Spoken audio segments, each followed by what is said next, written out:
Hi friends, இன்றைக்கி நம்ம பார்க்க போகிற ரெசிபி கோவக்காய் பொரியல்.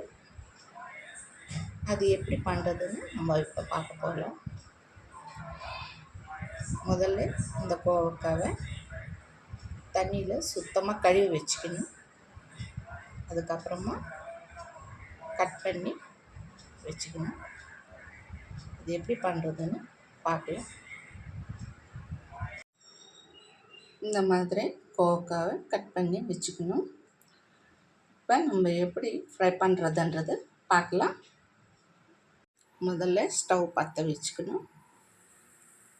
கடாயை வச்சுட்டு கடாயை ஹீட்டாக வர வரைக்கும் கொஞ்சம் நேரம் இருக்கணும்.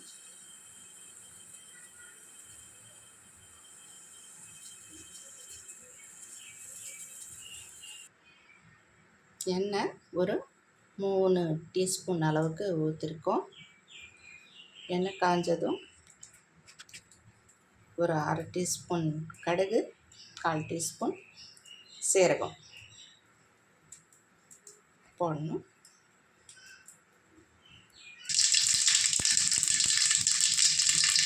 கடுகு நல்லா வேகுது. இப்போ நம்ம பூண்டு ஒரு 3 பல் இடித்து வச்சுருக்கோம். கடலைப்பருப்பு ஒரு டீஸ்பூன். இந்த எல்லாத்தையும் இப்போ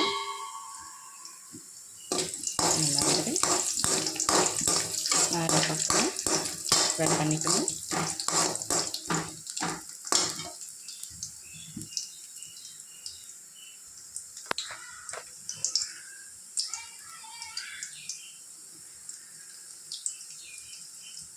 ஒரு 1/4 டீஸ்பூன் மஞ்சள் பொடி போட்டுக்கணும். அதையும் நல்லா ஃப்ரை பண்ணிக்கணும். அப்புறம் கருவேப்பிலை,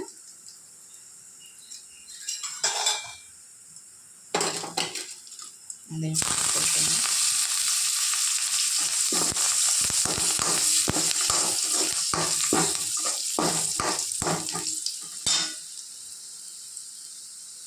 கொஞ்சம் சிம்லேயே வச்சுக்கோங்க, இல்லைன்னா கருகிடும். இப்போ நம்ம கட் பண்ணி வச்சுருக்கிற கோவக்காவை இந்த கடாயில் போட போகிறோம்.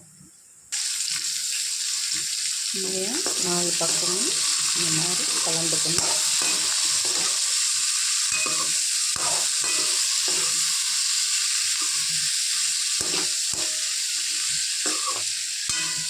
இந்த ஸ்டேஜில் நம்ம ஒரு 1/2 டீஸ்பூன் சால்ட் போட்டுக்கலாம். 1/2 டீஸ்பூன் சால்ட் இப்போ எதுக்கு போடுறோன்னா, கோவக்காய் கொஞ்சம் சீக்கிரமாக வெந்துடுறதுக்கு நம்ம போடுறோம். அப்புறமா நம்ம எவ்வளோ வேணுமோ பார்த்து போட்டுக்கலாம். இப்போ கொஞ்சம் ஹை ஃப்ளேமில் வைக்க போகிறோம்.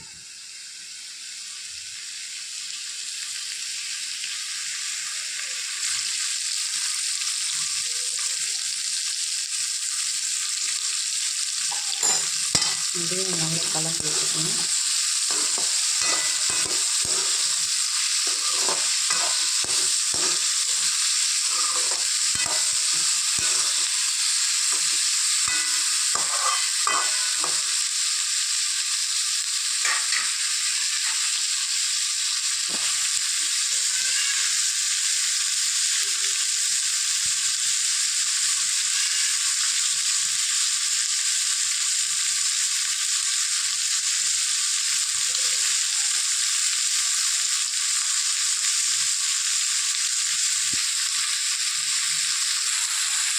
இந்த மாதிரி கோவக்காய் ஃப்ரை பண்ணணும். அப்புறமா நம்ம இதில் மூடி போட்டு வச்சிடணும்.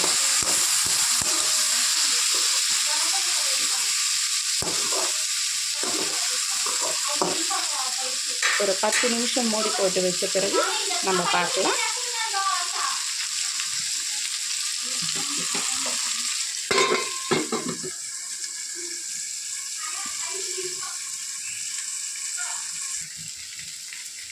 பத்து நிமிஷம் ஆன பிறகு கோவக்காய் இந்த மாதிரி இருக்குது.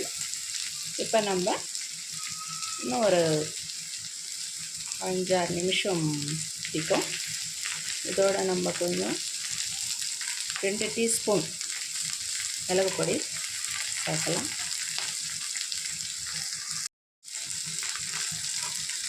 இது 2 டீஸ்பூன் காரம் சேர்த்துருக்கேன் நான். இப்போ இதையும் நல்லா கலந்து விட்டுக்கணும். அடி பிடிக்காமல் பார்த்துக்கணும். 4 பக்கமும் கலந்து விட்டுக்கணும். தேவைப்பட்டால் கொஞ்சம் எண்ணெய் ஊற்றிக்கலாம்.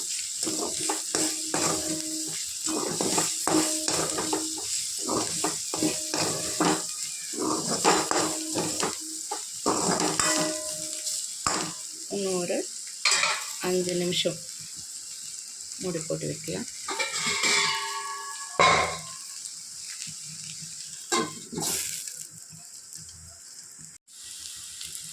ஒரு 5 நிமிஷம் ஆன பிறகு இப்போ கோவக்காய் பாருங்கள், ஒரு நல்லா ஃப்ரை ஆகிடுச்சு பாருங்கள்.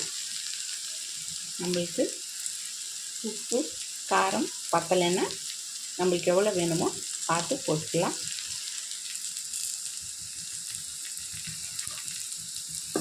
நல்லா ஃப்ரை ஆகிடுச்சு. 4 பக்கமும் இந்த மாதிரி கலந்து விட்டுட்டு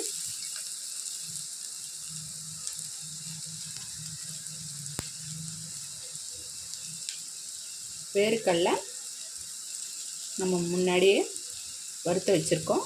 அதை இப்போ நம்ம மிக்சியில் போட்டு அது இந்த பொடியை நம்ம கோவக்காயில் போட போகிறோம். அது போட்ட உடனே இன்னும் ரொம்ப டேஸ்ட்டாக இருக்குங்க. கோவக்காய் பொரியல் சாப்பிட்றதுக்கு ரொம்ப டேஸ்ட்டாக இருக்கும்.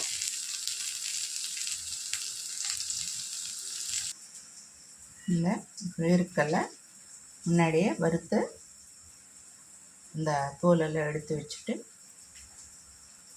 நீட்டாக இந்த மிக்சியில் போட போகிறோம். ரொம்ப மெத்துன்னு போடக்கூடாதுங்க. பாதி அளவு போட்டுக்கிட்டால் போதும், நல்லாயிருக்கும். பொடியாக இருந்தால் தான் நல்லாயிருக்கும், மெத்துன்னு போட்டால் நல்லா இருக்காது. இது இப்போ மிக்சியில் போட போகிறோம்.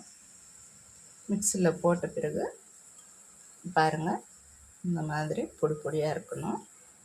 அப்போ தான் நல்லாயிருக்கும் இந்த கோவக்காய் பொரியலுக்கு. இப்போ இதை நம்ம அந்த கோவக்காயில் போட போகிறோம்.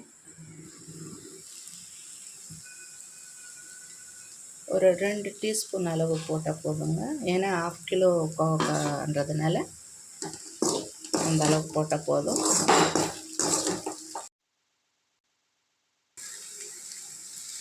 இந்த வேர்க்கடலை பொடி போட்ட பிறகு இந்த மாதிரி 4 பக்கமும் கலந்து விட்டுக்கணும்.